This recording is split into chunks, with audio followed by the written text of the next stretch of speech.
Charismatic. Thank you so much for being here today.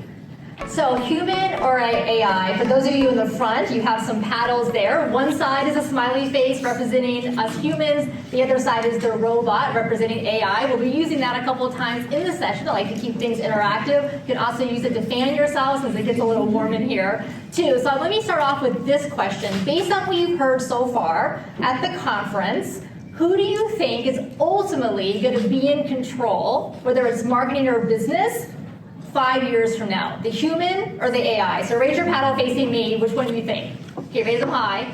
All right, we got mostly human, a couple of AI. What about 10 years from now? Who's in control? AI? Oh, more AIs. Okay, so about half and half. How about 20 years from now? Who is ultimately running the show, doing most things that we now take for granted that we do? Okay, mostly robots, AI, a few humans still in the realm. All right, so keep that in mind as we go along. I don't know about you, but when ChatGPT launched last November 30th and I found out about it, this was me and my cat furiously typing on the computer. I was like, oh my God, this thing is amazing. We take it for granted now because we've been using it for 7 months, but it blew my mind. It's like writing blog posts, writing emails. The sales emails, I have to admit, were a little lackluster because it always said in there somewhere, we're going to take your business to the next level. That is a tell that it is the AI writing your sales email. So that, I'm sure, was a lot of us when it launched. But then, this happened.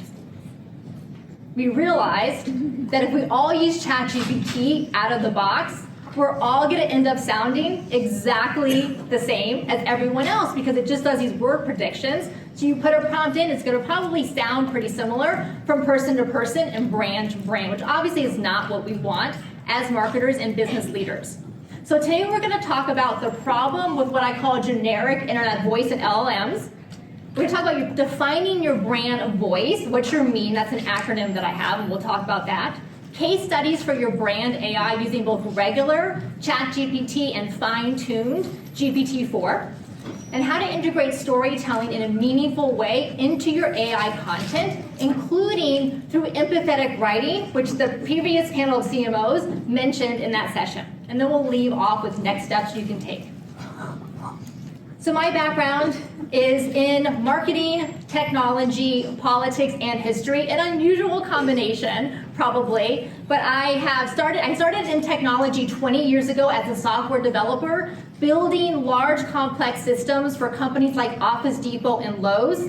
Did that for about 15 years, built political software, had my hands in all of the code, loved database applications. Very early on, we used Microsoft's Business Intelligence Suite to try to do voter predictions. I can't even imagine what they can do nowadays. But then I decided that I wanted to leave the coding behind and really move into working with people. So I started Speaking Your Brand in 2015 to provide coaching and training around public speaking and thought leadership. And I also teach business and marketing at a university. And as the bio mentioned earlier, I'm also a political analyst on TV news during election season. So I'm very used to having a voice, to having a very unique and strong voice. But I also know what it's felt like not to have my voice heard or to have my voice dismissed, especially as a woman in the political arena.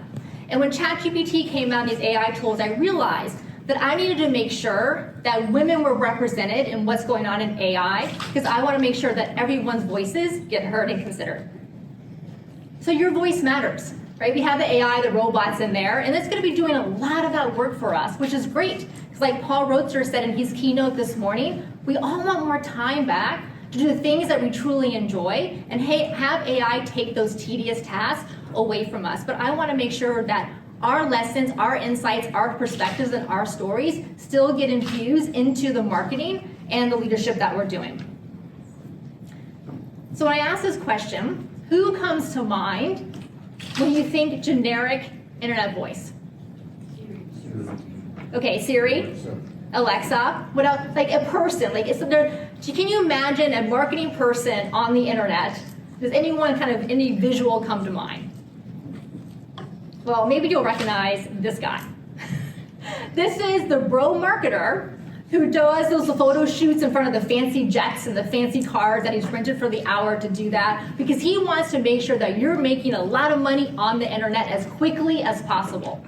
Well, because these LLMs have sucked up all the content on the internet, a lot of it is what these bro marketers have put out there on social media and blogs and videos and podcasts and so on. So all this content that we're creating from regular ChatGPT and LLMs is kind of using that take your business to the next level generic internet voice. But that's not the voice that I want for my company and my brand. Instead, I want my voice, brand voice, to sound more like this.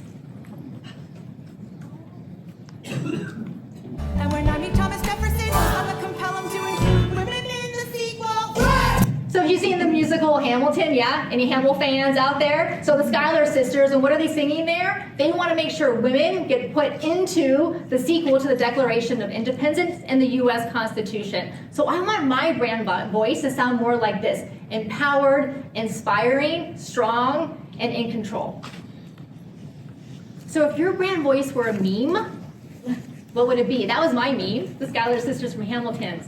What would your brand voice be? What kind of meme? Maybe it's like Neo, that take your business to the next level. Maybe you are super excited about marketing and business. Maybe it's more like the party people. Like maybe you just have a really fun and quirky brand voice, and that's what you like to put into your content and into the marketing that you do. Maybe it's more like Ryan Gosling, Ken in the new Barbie movie, where you're just like, cool as it can be. You just want to make sure that your marketing and your brand voice and your content have a really clear message to your audience, but then, you're a little cool. You're not too desperate to get it. And then finally, maybe you're like Beyonce.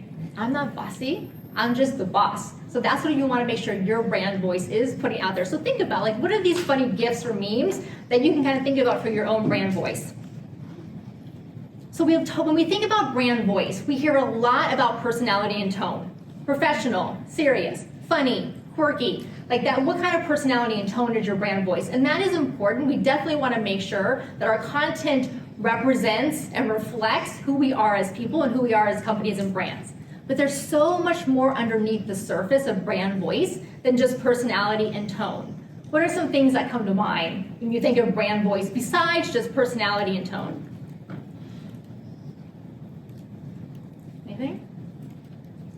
All right, you're good. Yeah. Well, it's also your messaging.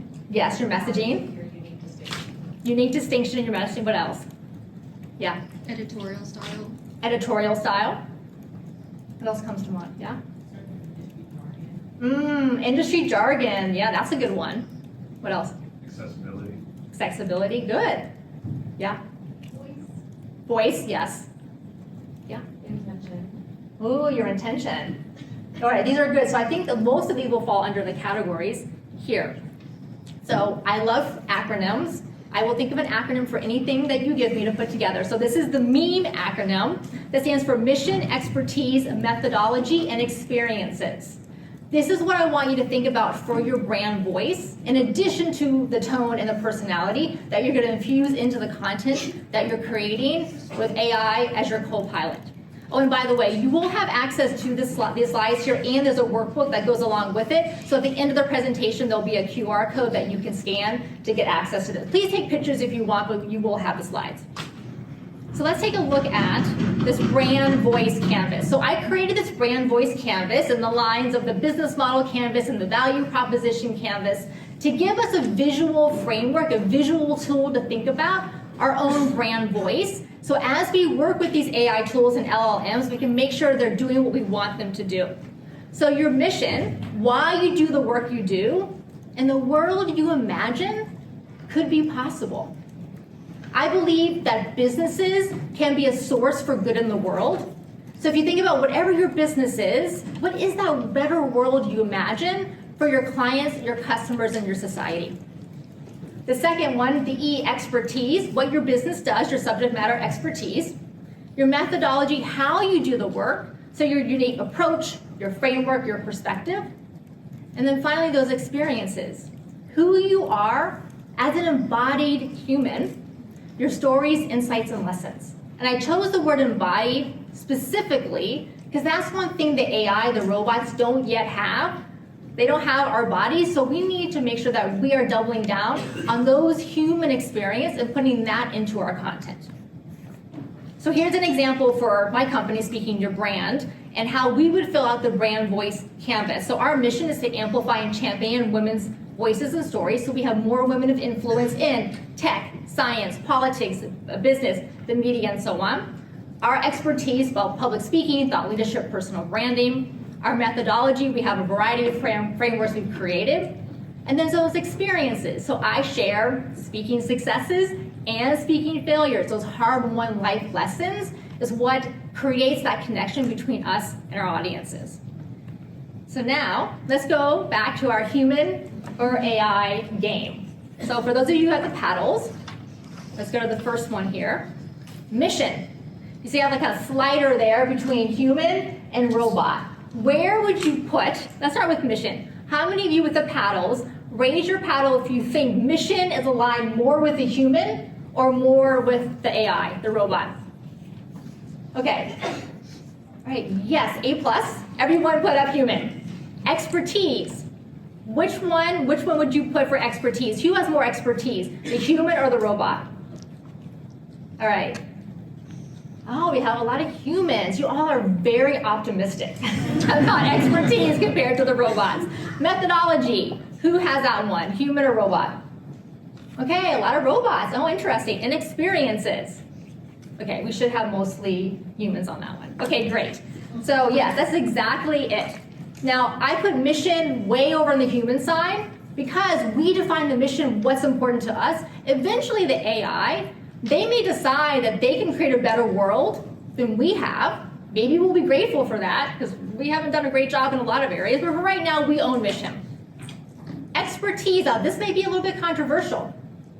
I actually think the AI is more expert than humans are.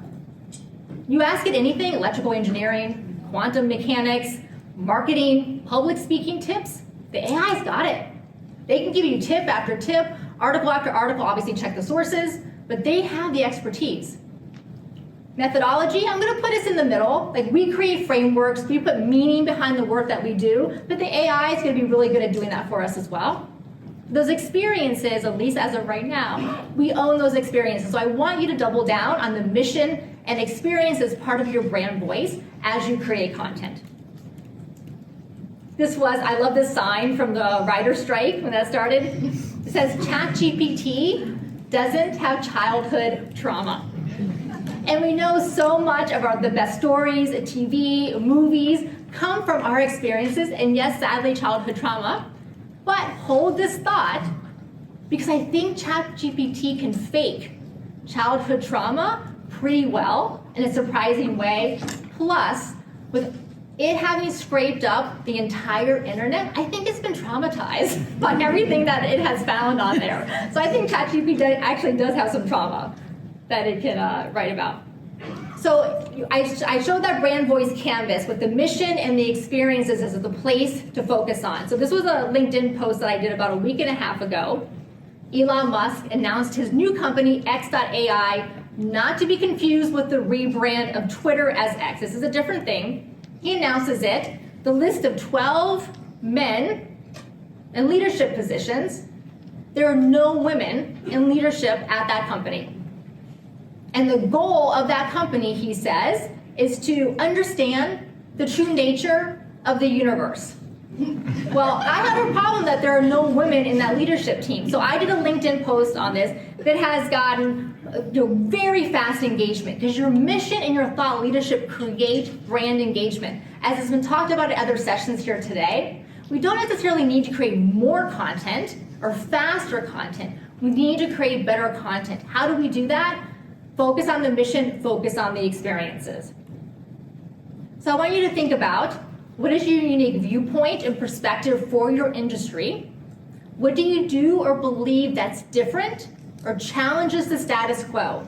Challenges the so-called best practices in your industry that were laid down long ago when there wasn't a lot of diversity at the table who were making those decisions and best practices and guidelines. What needs to change, and how can you be the person to do that? And what hard-won lessons have you learned that you can share with others? This is going to be the heart of thinking about those mission and experiences for your brand voice. So let's look at some ways now to personalize AI with your brand voice. So I'm going to give you these prompts. Again, you're going to have slides and you're going to have a workbook that has this in here, because I know the text is a little bit hard to read. So I'm going to give you some examples using regular ChatGPT. You probably have done all of these, but I want to kind of set the base here, and then we'll climb up from that. So yes, tell it, use a confident tone in a conversational language, or make it funny, or write in Dr. Seuss, or whatever happens to be. We've all played with that. We kind of understand how to do that. So that's easy. The next thing you can do is feed it an example of your writing style. So I fed it an email newsletter I sent out to our email list, and it's very good at literally replicating, almost like structure to structure, syntax to syntax, that writing example. So if you want basically like a verbatim piece of content, it can do that. Again, probably not what you want, but so the writing style, writing examples can be a little bit useful for kind of seeing the structure of your writing, but probably not so useful for actually generating content. The next example is, see if it knows who you are based on public data. So I use ChatGPT, but really this applies to all those LLMs. With OpenAI, as you know, they scrape the internet up until September 2021. After that, it doesn't have information from there. But if you have enough of a public presence, and your company does, maybe you do as an individual, have enough of a public presence, you can ask it, what style of writing does Carol Cox is speaking your brand use, or whatever your company name is, and it will tell you, and it did a great job. I'm informative, approachable, empowering, story-driven, inclusive. And then I asked it, okay, write a little paragraph summary about this writing style, and now you can feed it to different things. Custom instructions just came into ChatGPT last week, so you can now take that little writing style blurb and put it into custom instructions. So every time it generates content for you, it will use that writing style and voice in there. Now notice that it talks about style and voice in the sense of friendly, approachable, inclusive, but it also talks about mission, empowering women. So that's what I want to make sure that you're doing in your brand voice. It's not just about the tone and the personality. So before the Pleasant Browsing plugin got disabled by OpenAI, that was also a really great way to have it get more current content past September 2021 if you were able to play with the browsing plugin before they disable it. Hopefully it will come back. So you can go and actually, I asked it, what would I say about how to land a TEDx talk? So it went through the current website and actually found really great data points based on what was on the website. So that can be fun. This is a company not related to my company called InfraNotice, and it's pretty cool because you can feed data into it. In this case, this was a podcast transcript, and it will find word associations based on that piece of content or that data that you put in there. And then you can find gaps, you can do insights, you can find related topics. You can ask it to generate questions based on gaps. And I think this is something that's been underappreciated about AI and LLMs. It can generate content, it can generate outlines, but can also find gaps in your content. As the ones doing the marketing, we're oftentimes so close to what we're doing, we can't see what we're missing. But these tools can actually find those gaps for us, and we'll see an example of that in a moment. So there's another opportunity, was mentioned in some of the sessions earlier today, to fine-tune GPT-4 or your LLM of choice on your own content. When ChatGPT launched and I was playing with it in December, the first thing that came to my mind was, but I want it to write based on what I talk about. I have 340 episodes of my podcast. I have over 700 email newsletters that I've sent. I have transcripts of all the video trainings that I've done. But OpenAI didn't have access to my private email newsletters or my video trainings, but I wanted to query that because that would be so much more useful for me than generic ChatGPT. And of course, there's a lot of benefits to using fine-tuned content. It's much more accurate as far as the data that's coming back. It's in your brand voice. There's also fewer issues with copyright, privacy, and security. So let's look at some examples here.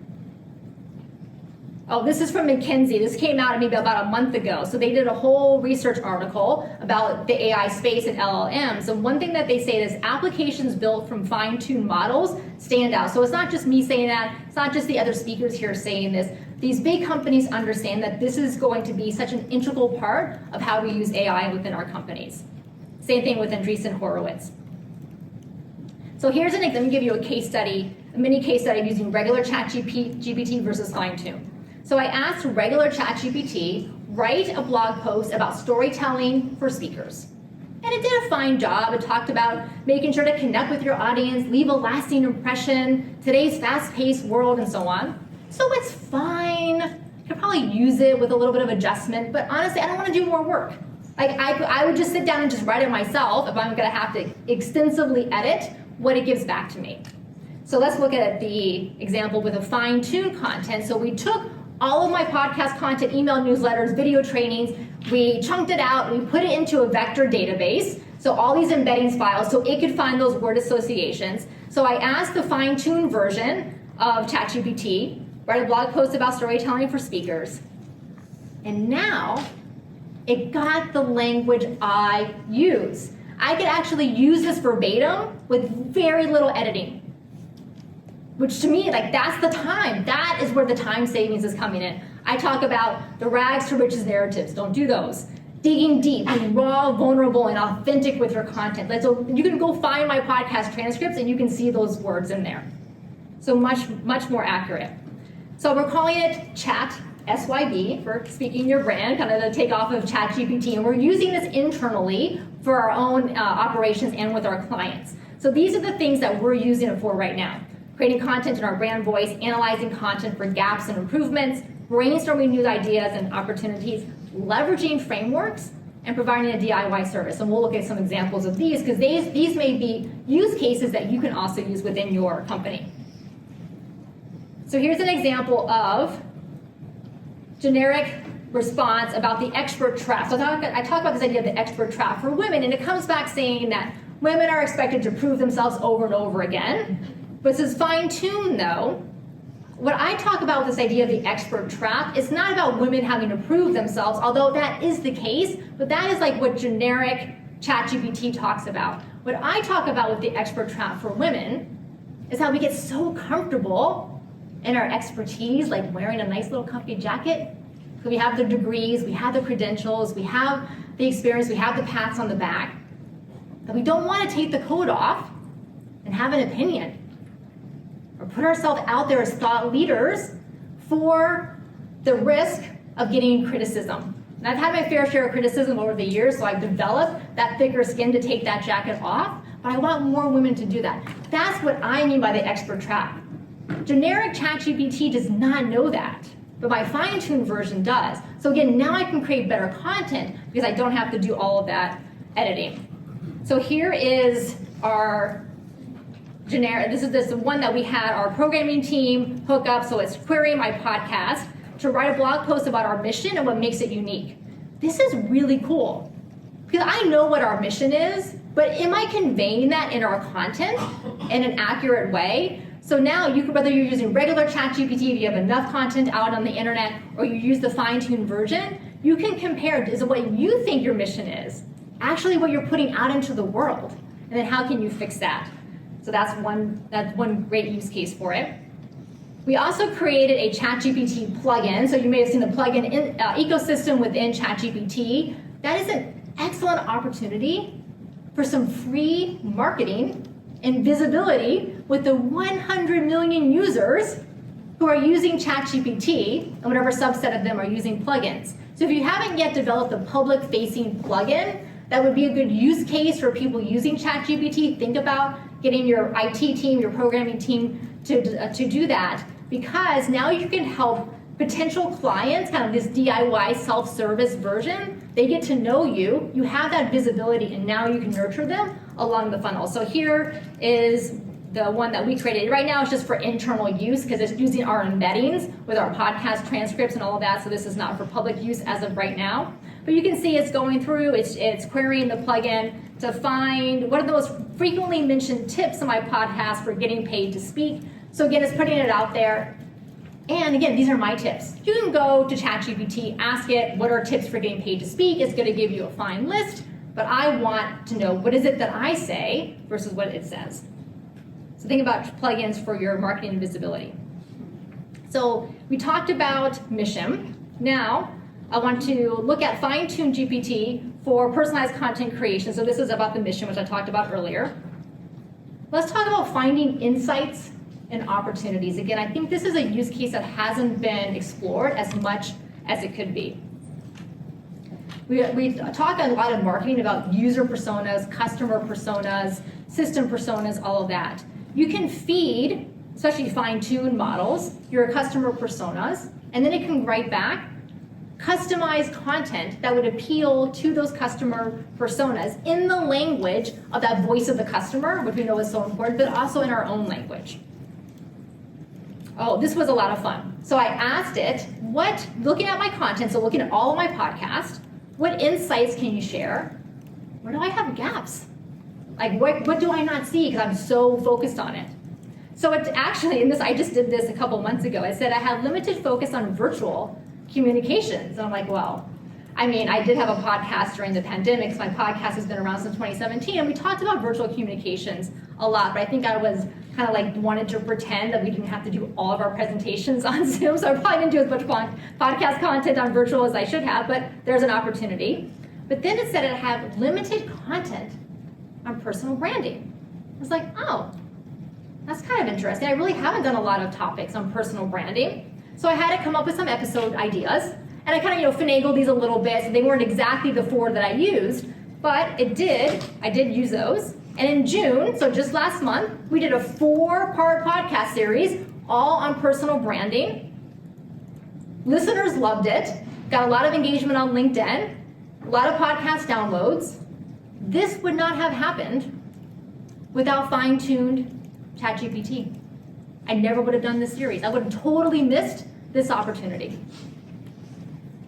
So we talked about mission, expertise. Let's look at methodology. How many of you have frameworks that you use internally or with your clients? So frameworks as in acronyms, visual tools like the Brand Voice Canvas but you've either ones that you use off the shelf or ones that you've created. Yeah, some frameworks. Okay, so you can leverage your frameworks and your IP as well. So this is our signature talk Canvas framework that I created years ago to help our clients and to help me and our coaches create presentations using classic 3-act story structure, but infusing marketing and sales techniques within it. So this is the framework that we use. And then what I did is I took our Chat SYB app. You'll see on the right-hand side is our prompt library that has our framework mapped out, so every part of our framework. And then on the left-hand side are the completed chat history as well. So now someone can, or myself or one of our coaches can come in, do each section of the presentation outline. So put in who is the audience. In this case, I put marketing professionals, who is the topic, maintain your brand voice. I promise ChatGPT did not write this presentation, but it could have. And so it's gonna come back now and it has some ideas for show of hands questions. So now I can go ahead and I'm building my entire presentation outline from beginning to end. So this is how we're integrating AI into not only what we're doing internally with our clients, but eventually offering this as a DIY service for a portion of our audience who wants to just do it themselves, doesn't necessarily want to have to work with us directly to do it. So these are some of those opportunities that when you think about for your own business, what are things maybe you always wanted to do, but you just didn't have the personnel, the time, whatever happens to be to do it, and now how can you leverage these tools to do that? So that was on methodology. Now, let's think about experiences, those human things that only right now we can do, not the AI. Writing good stories. We like to think that as humans, we're really good at writing stories, and we are, but these LLMs are getting better and better at doing it. As the author Sue Monk Kidd said, the deeper we go into our own experience, the more we'll hit the universal experience. Here's the problem that I see happen so much with storytelling, especially storytelling in business. It's very flat. They're kind of like anecdotes. They're not really stories. They're kind of like generic because we feel like if the story appeals to everyone, if like you kind of wipe out the details, make it generic enough, then more people will relate to it. It's actually the opposite. The more specific and detailed we are with our stories, the more our audience will relate to them, because they start thinking for themselves, well, what I do in that situation, or have I had that experience myself, and what did I do? So we want to be much more specific with our storytelling. This is an example of one of my clients, Tammy Lowley. She did a TEDx talk in 2017, and now has over 2 million views. And to give you a little bit of context, there are about 25,000 TEDx talks that happen every single year. This was before the pandemic.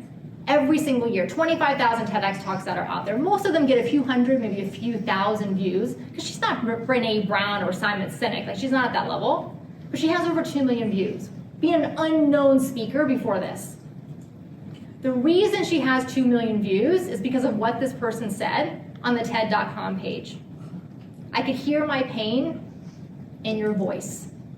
You spoke a truth I have felt, but can never verbalize. Because Tammy talked about a very tragic story that happened with her family, and she went deep, and she went vulnerable, and she went emotional.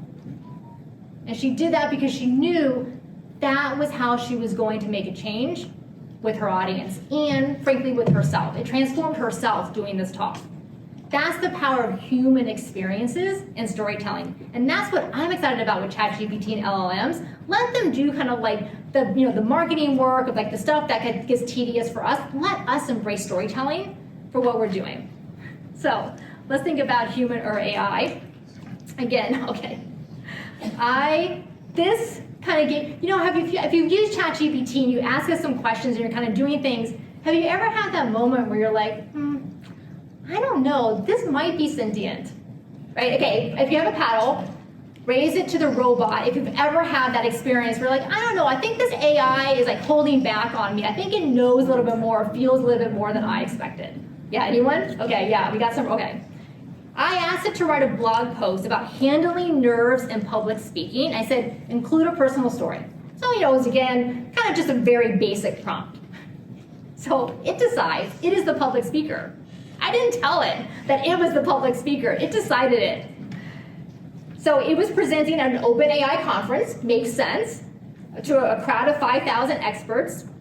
As an AI, I might not have the conventional stomach butterflies, but there was a whirl of data packets in my neural network that can only be described as nervousness. What? Like, where did it get this from? But it wasn't done. It gave me some more tips for handling nerves, and then it says, here's a secret. As an AI, I can rehearse silently, but I still opt to rehearse out loud by running through the presentation in a simulated environment. Now, as far as I know, ChatGPT, the LLM, does not have simulated environments where it's practicing its presentations, but maybe it does. I don't know. Although I don't breathe in the human sense, I found that regular pauses during the speech help me to maintain my flow and rhythm. Yes, thank you. Remember I asked the question earlier, who do you think is going to be running the show in 5 years, in 10 years, in 20 years? I think sooner than we think the AI is going to do that.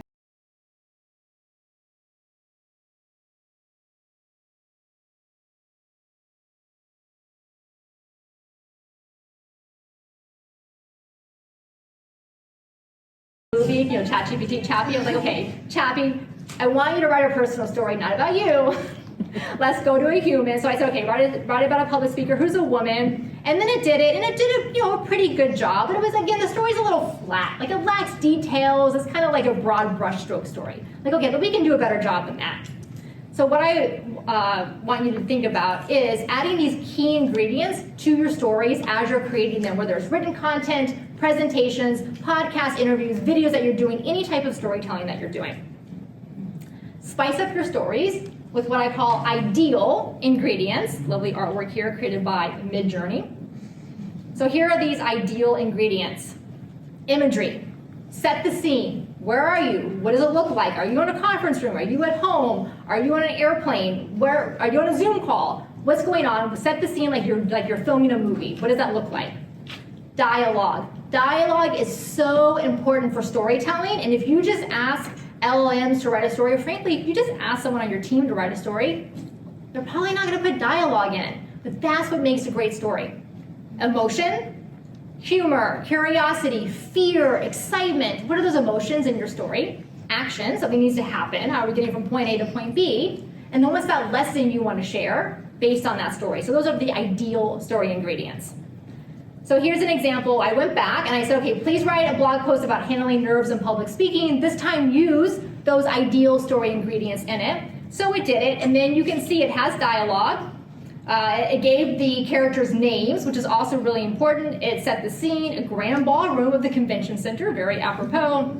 It says, my heart pounded like a drum, a relentless rhythm reverberating through my chest. Way to go with the alliteration. My mentor came up with a knowing smile. She said, remember, Amelia, it's your choice, and so on. Much better story. You can imagine reading this on the other end, creating video, content, etc., and you could actually see this as a script that you can work from. I also asked it, my fine-tuned version of ChatGPT with my content in it, to write a personal story about me, about vulnerability and storytelling, and it wrote one. Like, it just kind of created one that was pretty accurate to a story that very much could have been something that I had experienced and I could have written. When ChatGPT came out, so many people said, but it's not empathetic. Like, how many of you thought, like, oh, but it can't really understand human emotions. It's not that empathetic. But if you ask it questions, like personal questions, therapy-related questions, not that I've done that, but no, you'll find that it writes back in a very supportive and caring and empathetic tone. I actually believe ChatGPT is more empathetic than we are as human beings. We got a lot of stuff, right, that we're dealing with inside when relating to other human beings.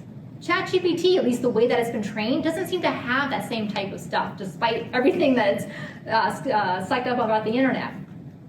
So use that to its advantage. Take what is kind of its empathetic nature and use that in your content and in your storytelling as well. And I think that actually these LLMs have a lot to teach us about how to communicate better with each other as human beings. I know we talk a lot about prompt engineering between human and AI. I actually think it can help us with prompt engineering between humans.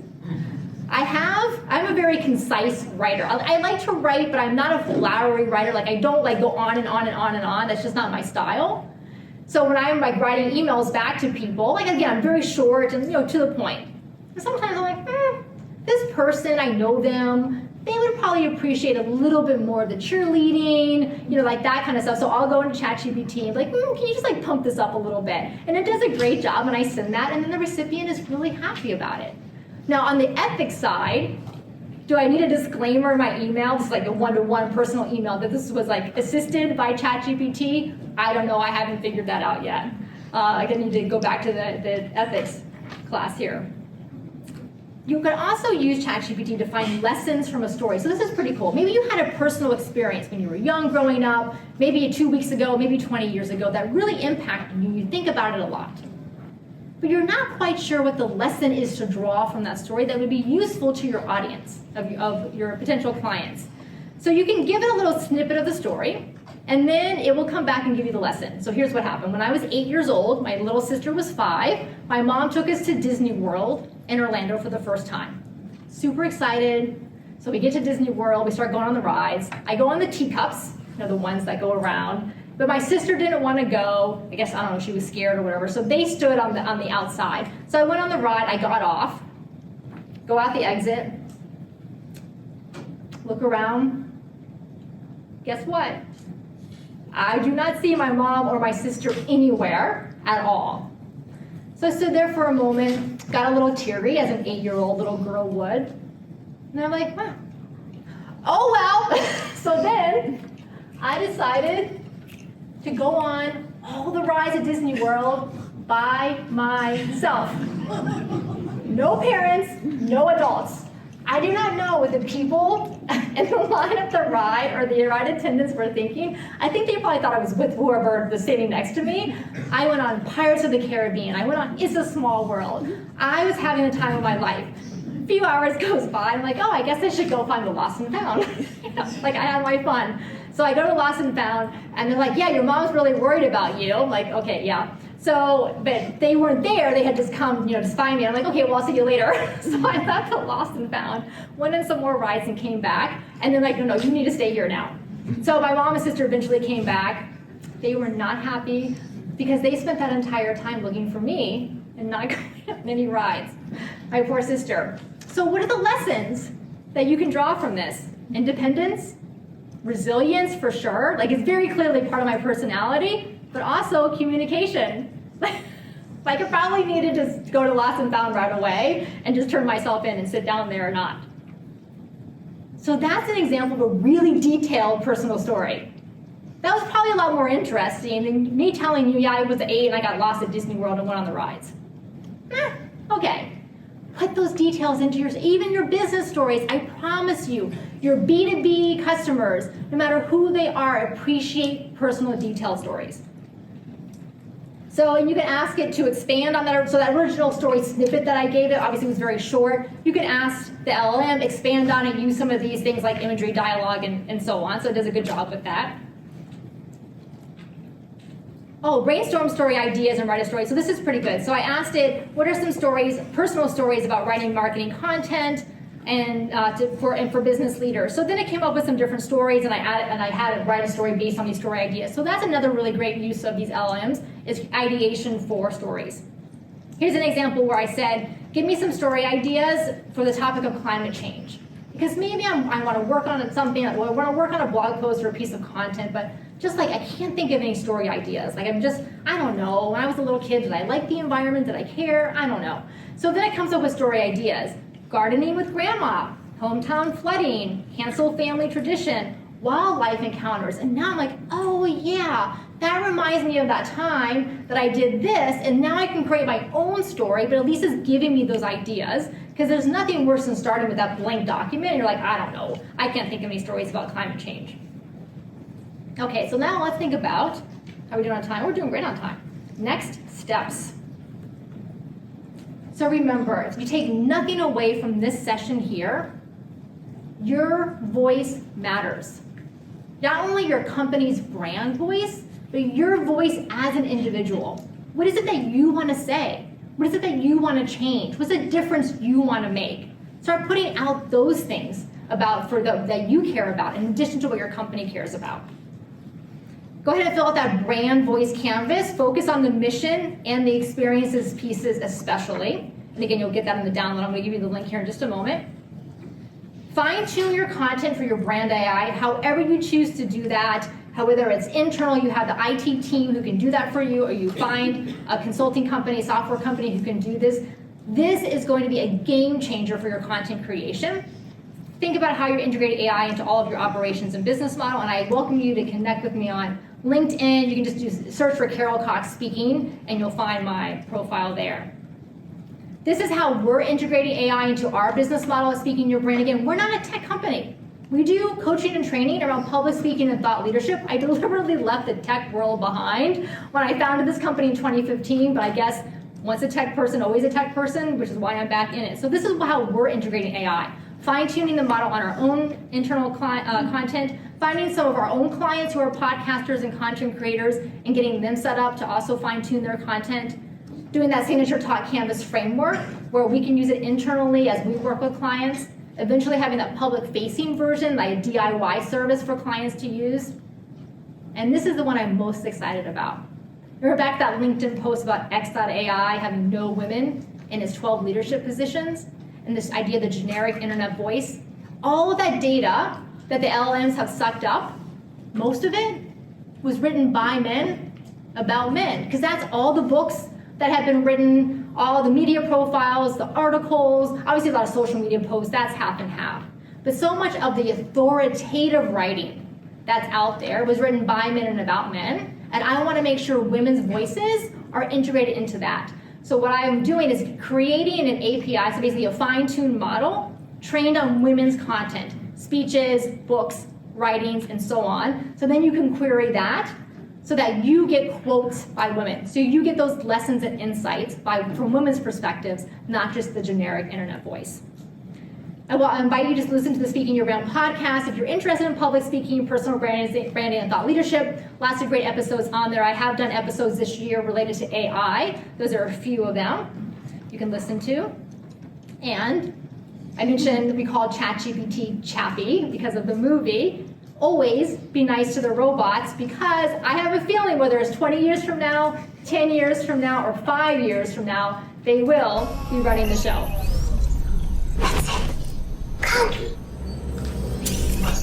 You are Chappy. Chappy. It's like a child. It has to learn. What's that? Chappy's book? Yeah, it's yours. Chappy's got stories. Chappy's got a book. Anything you want to do in your life, you can do. Write poetry, have original ideas. Yes, the robots are waking up. And I'm excited about how much they can help us to do our best work and to put the voice and the content out there that we know is going to make the most difference, not only for our businesses, but also for society at large. So thank you so much. And you can get the slides in the workbook here, the QR code, speakingyourbrand.com/AI-human. There's also a QR code on the paddles on the robot side that also has the link. No email opt-in required. I know as marketers, we love getting email opt-ins. I know as a user, I hate email opt-ins. No email opt-in needed. There's links to the workbook and the slides. Of course, you're welcome to join our email newsletter. We have a quiz on there on our website where you can find out your speaker archetype. That is an email opt-in, but you can get the free download there. Thank you so much for your time today, and thank you so much for being here at the Marketing AI.